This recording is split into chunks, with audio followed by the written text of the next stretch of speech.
Presveto srce Isusovo, tebi sam se davno predala.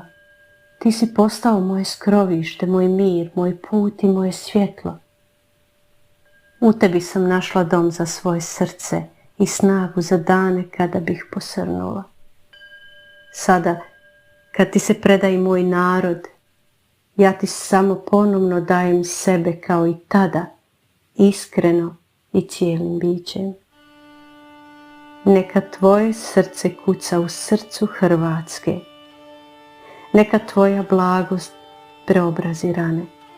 Tvoja vjernost obnovi zajedništvo, tvoja ljubav preplavi narod. Ti znaš sve, ti ljubiš sve, ti ostaješ vjeran.